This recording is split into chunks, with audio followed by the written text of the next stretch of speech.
everyone, it's Matt Carl at Leroy Heritage Museum, and today we're going to talk about this painting of Laquin. Now, this picture has shown up in several books over the years, beginning with Romance of Old Berkeley by Staley Clark in 1928, and then appeared in the Ghost Lumber Town book by Thomas Tabor, and then has also appeared in the book Barkley Mountain: A History by the Bradford County Historical Society in 2007. So, what is the story behind this picture? It's obviously a painting. It's not a photograph. And so why was it done, first of all? And then second of all, we're going to talk about the buildings in Laquin, and we're going to use this picture to kind of identify a layout of the town to help you better understand what the town of Laquin was all about. So let's begin, first of all, with the reason that this picture exists.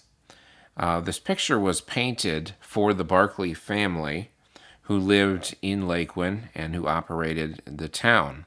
And the Barkley family lived in a house, and the house is shown in this picture. We'll get to that a little bit later. But there were two paintings done. This is one of them, which shows the overall view of the valley of Laquin. The second one was the Barkley chemical plant, and that actually is also shown in the back of this photo in the very far end of the valley. You can see smoke rising in the distance, but a closer up version of the chemical plant was done in a separate picture. Now, these pictures were created by E.W. Spofford, who signed in the lower right corner. He dated it 1916. Now, a little bit of research into E.W. Spofford shows that he was a bird's eye view, aerial view type of an artist. He would specialize in doing pictures of that nature, showing cities, towns, and also even the World's Fair he did one year. So his pictures are very much the same. They're very detailed. If you look at the original of this, which you can see at the Bradford County Historical Society today, you can see just how fine and small each line is that he painted in the picture to create this. And that's what really makes it look almost like a photograph if you just look at it at a glance. So these pictures hung in the house at Laquin. And when the Barkley family left Laquin and moved to their new home after the town of Laquin shut down, these pictures went with them.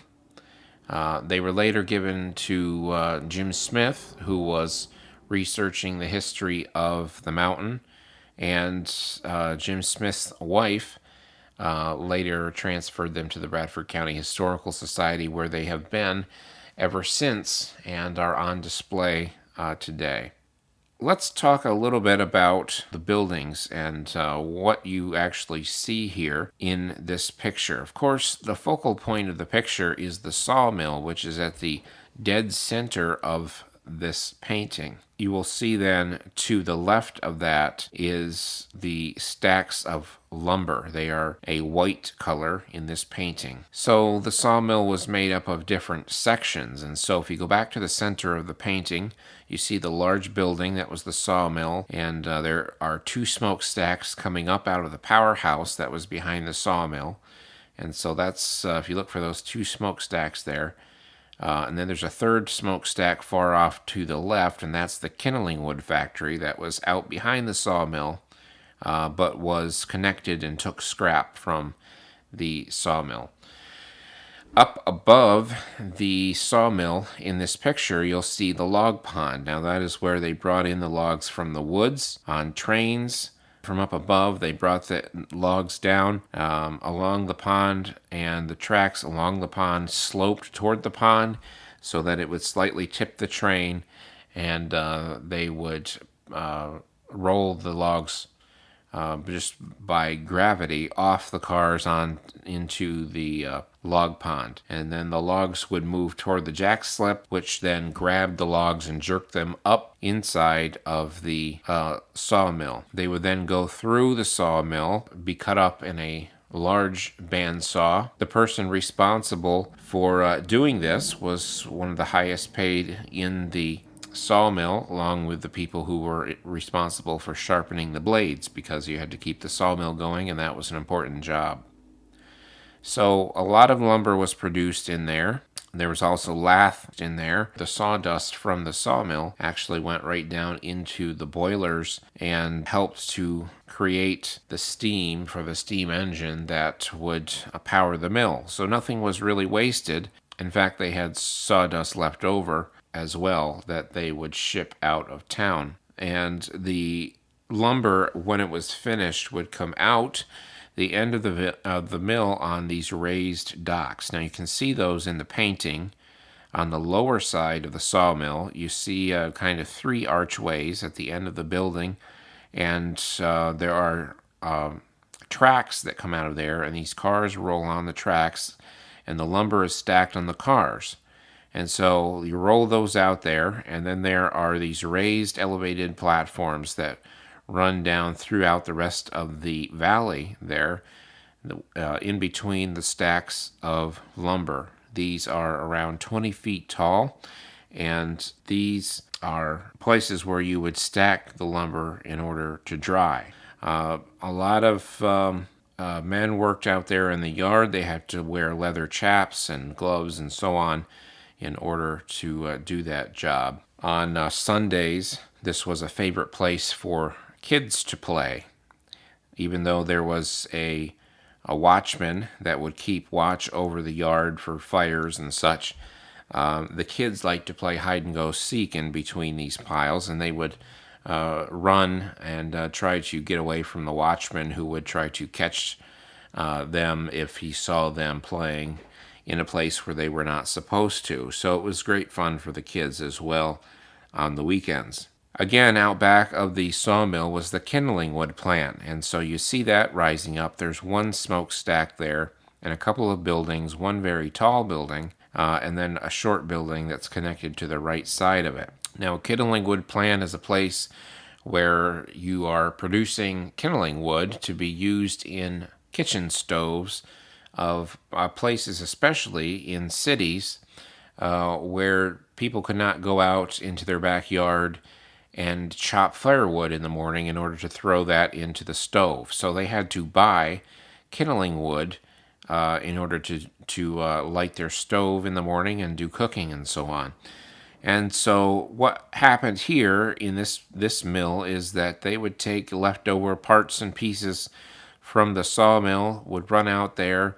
They would cut them down to proper size in the first building there where the smokestack is.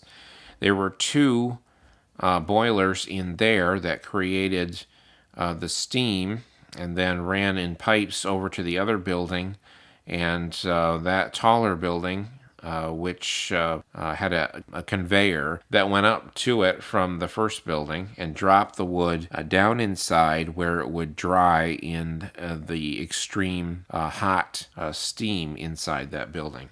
That was a place that often caught on fire because of the extreme hot temperatures in there. And when you see pictures of that building burned down, you see just tangled steam pipes, because that was what that was filled with. And so as the wood dried, it would work its way down through into the bottom where there were jointing stations, and they would take the pieces of wood and they would press them together and tie a piece of string around it with a specific type of knot, and you had to do all of this in order to be paid for every bundle. You had to do it correctly, and there would be a tar and a tag. And so when it got to its final location to be used in a actual kitchen stove, all you'd have to do is take this bundle, throw it in the stove, light the tag, and the thing would slowly catch on fire and create a perfect fire for your stove. So that's what was going on there in the kindling wood plant. Now, if we continue on with the industries first, and you go back up to again to the sawmill, If you go across to the right of the sawmill, there are some buildings immediately across the railroad tracks. And those buildings are a repair house for rail cars that are bringing logs in. And so they could pull cars right in there and they could make repairs on them. There was a place, kind of a pit that they could get down underneath the cars and work. That still exists today. And there was a blacksmith shop, there was a carpenter shop. Everything they needed in there to actually make repairs on the cars could be found in that building. Above that, in the picture, you'll see the long buildings that are for the stave mill. We'll get to those shortly. But just kind of tucked in, just underneath the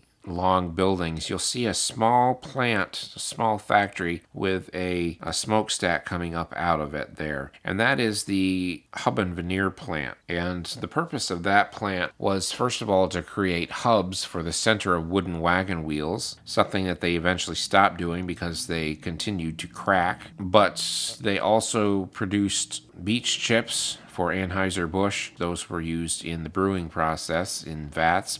So that was one of the best things as far as money making that they did. They also created veneer, which was used in the creation of furniture in that time period especially. And so that was a very small mill. It was owned by the Barclays and wasn't as profitable as the others, but nevertheless, there that building is. Of course, above that, as I mentioned, are the long drying sheds that go with the stave mill. And if you keep following up as we move toward the back of the picture, you see the stave mill is the next building right above the long sheds. There's one small smokestack sticking up out of that one and several buildings there. The purpose of the stave mill was to create the parts for wooden sugar barrels. The parts then would be shipped off to Brooklyn, New York, assembled into barrels, and then used by the American Sugar Refining Company to ship their product. So in this factory here in Laquin, they're creating the staves, which are the side of the barrel, and then the ends or the heads that are the ends of the barrel. And they're going to cut them up. They're going to put them into drying sheds in order to get them to the point where they can ship. The heads were going to go into a building to dry. That's over on the other side of the factory there by the log pond. And the sides, which needed, the staves, which are the sides, needed a lot more space to dry. And so we had these long buildings. And much like the kindling wood plant, the drying sheds often had fires. As the staves worked through there slowly over a period of time, they would dry. And by the time they got from one end of the building to the other, they would be completely dried and they would be ready for shipment. Now, the stave mill also had its own log pond. You can just barely see that to the left of the stave mill, but you can see a railroad line running. It's looping around the stave mill, and then it's running on down to the sawmill. That is where the logs for that factory were dumped into its log pond. And of course, the same route could be taken to get down to the log pond for the sawmill, which they would be dumped in there. Then as we move up to the further top of the picture, you'll see the Barclay Chemical Company. That is the building with several smokestacks and smoke rising in the distance there, right across the creek. And of course, the divide between Barclay Township and Overton Township is the creek. So when you go across there, you're in a different township. And the chemical plant had its own drying yard well in the distance beyond that. Around 5 acres or so of hardwood pieces that were drying and being prepared to be rolled on cars into the retorts of the plant, which was basically an oven. And you would roll these carloads of wood in there in extreme heat. They would burn up basically into charcoal. And from that point, you could either sell the charcoal, or in the process of the burning, you could extract chemicals that were needed to do other things. A scientist was employed there. It was a very technical operation, It was one of the reasons that the Barclays joined with the Quins on this project, because the Quins had experience on chemical plants and the Barclays did not at that time. And so the chemical plant was the last plant to be in operation in Laquin up until 1932 when it shut down. So the sawmill opened in 1902, and that was the first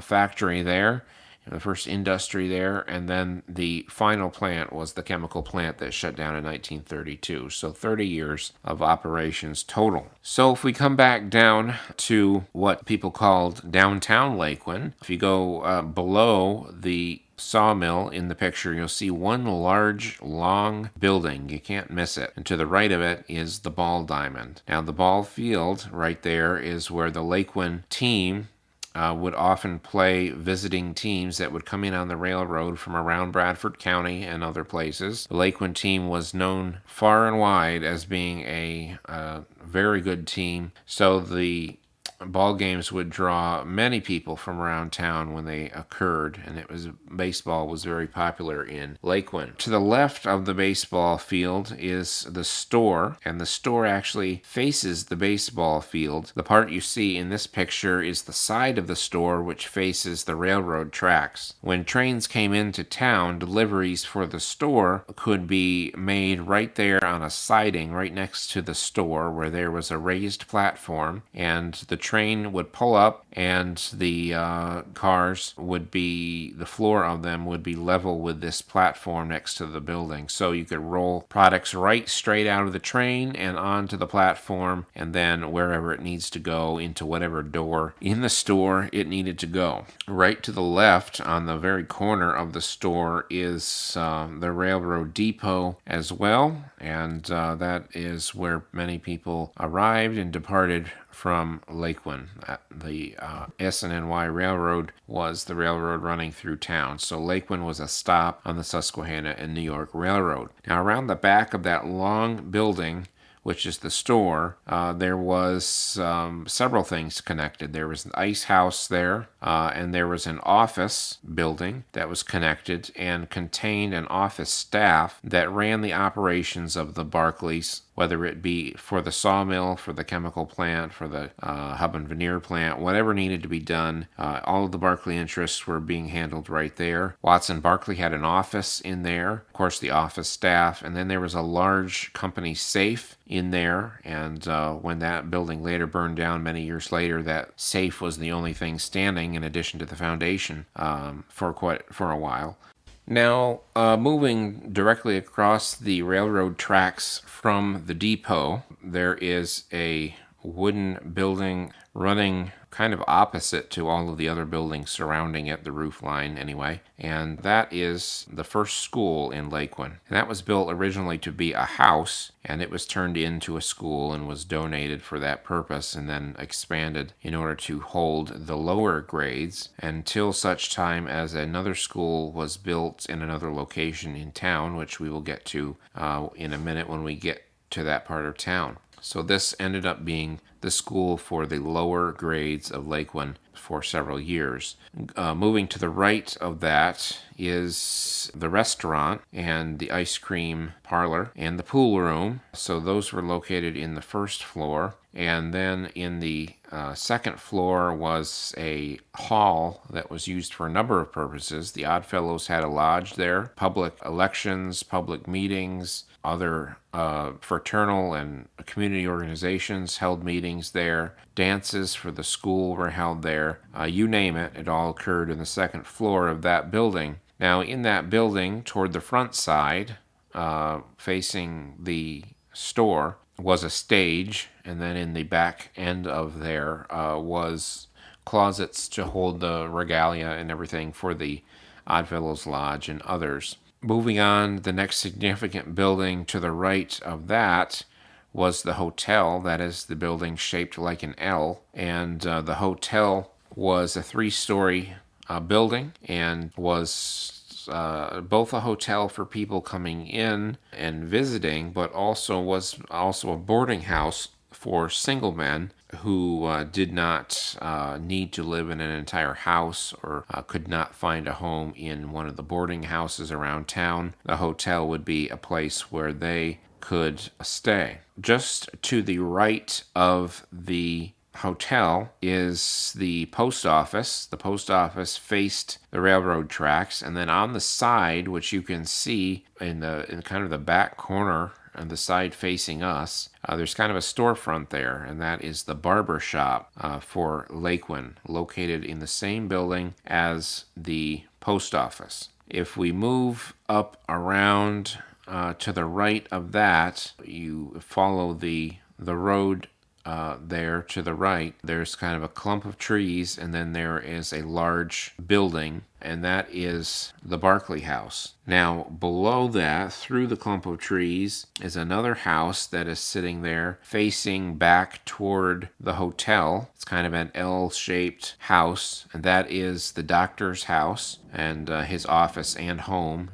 would be located in that place. But moving back up then to the Barclay House, that is where Watson Barclay lived, and then later his son Stanley lived there and his family. And the Barclay family ran the operation at Laquin. The next house above that is the Mapes house, and that is where Erastus Mapes and his family lived. Mapes worked on the locomotives. His family members were involved in various places around town, including the post office and other places at different times. Above the Mapes house is the Baptist church. The Baptist church was built with donated materials and land and so on, and the same for the Methodist church, which is just up the street. Now you'll see above the Baptist church there's a house, and then the Methodist church comes next. Now, over the course of time, 2 other houses were actually built in between the Baptist church and that house that's there. So there were 3 houses in between the 2 churches at one point in time. And then above the Methodist church would be the schoolhouse, which is barely visible, but you can see it has more of a flat roof on there. And that was the school for the upper grades. Basically, I believe about 4th grade and up went to that school there, and that's where you would graduate from. Those are the main public buildings in town. Now we're going to talk about places to live. We already talked about the hotel, but there are a number of boarding houses in town. So first of all, if you go from where we left off here with the school, follow that row of houses up to the curve in the road, and you will find a larger building there facing the road. That is the boarding house for the stave mill right there on the corner. And then if you go down to the left, across the road, across the railroad tracks, and right below the stave mill drying sheds, there's another boarding house in that location as well. So there's 2 options for housing as far as boarding houses go. There was also a boarding house at the other end of town owned by Jesse Carrington, and if you go totally to the lower left corner of the photo, there is a road coming out of the lower left of the photo, and then where it intersects, the first intersection there is a house facing you, not the one that has its back to you, but the one facing you that has kind of 2 sections to the house. That is Jesse Carrington's boarding house. And so there are various options there for single young men who were working in the town. Now, if you had families, that would be something a little bit different. If you were working in the sawmill, you probably were living in a house down here around the lower part of the town. These ones right in the lower part of the picture, most of them were sawmill houses. And so sawmill employees would live there.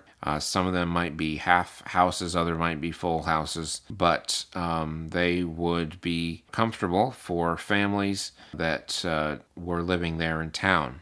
They were provided with water from a reservoir up on the hill. It was piped down to them, kind of a gravity feed, and it would come out of a pump there in the kitchen, and often would freeze in the wintertime. And so, but you did have running water. You did not have indoor plumbing, however. You had outhouses.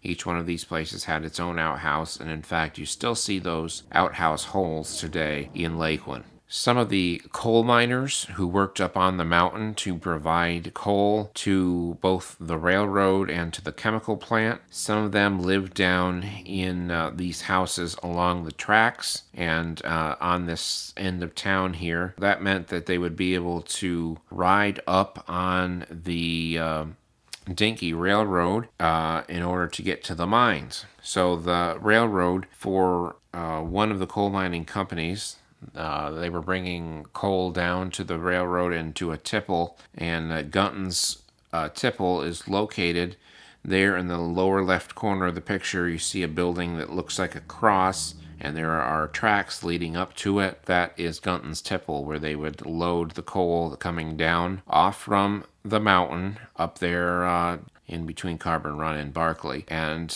it would come down to here and then be taken where it needed to go. It could be loaded into cars for the railroad, or it could be taken up to the chemical plant. But some of the workers that lived there in that section of town were working for Gunton at the time. And so those are the houses in the lower part of town. If you go up then along the right side of the photo, you'll see several houses there, and then you'll see the boarding house I mentioned for the stave mill. And then from that boarding house all the way up till the road comes to an end and heads back toward the stave mill, that whole road of houses is called the stave mill row, and that is where families working in the stave mill would live. Now, if you were a person from Italy, you lived down in the jungle, and that would be located down on the other side of the Schrader from the stave mill, or below the stave mill.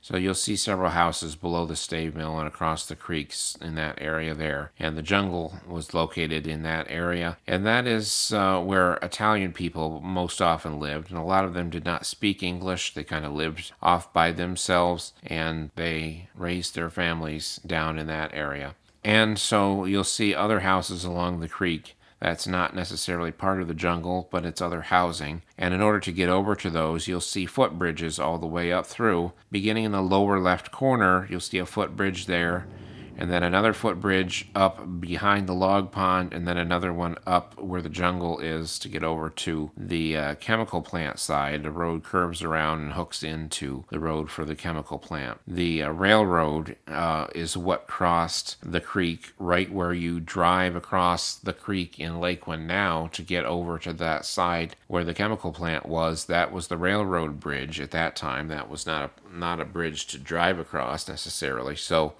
things were a little bit different back then as far as layout goes for that. Those are a lot of the major buildings that you had in Laquin, and a lot of the major places that you had to live in. Remember that running through the middle of town is the Schrader Creek. It's running from up near the chemical plant, and it's working its way down through to the lower left corner there. So that's an overview of the town of Laquin and how it's laid out, and what you would find there. Of course, we didn't cover every building necessarily in this picture today, but that gives you an overview of a lot of the major buildings that were found in the town of Laquin. So I hope you enjoyed this session, kind of learning a little bit about the town. And a lot of what you see today is, when you drive through Laquin, is along the road to the far right of the picture. That is kind of the main road taking you through town now, and it loops around down by the post office and the hotel, and then follows the roadway out and down to the left lower corner of this picture, and then out of town. And there is a bridge, railroad bridge, in that location. That the bridge is still there, so that kind of gives you an idea of where things are located. A lot of these streets don't even exist anymore, and so it's hard to tell where things were necessarily, but this is the layout as it would have been in 1916. So thank you again for joining me today, and we'll see you next time.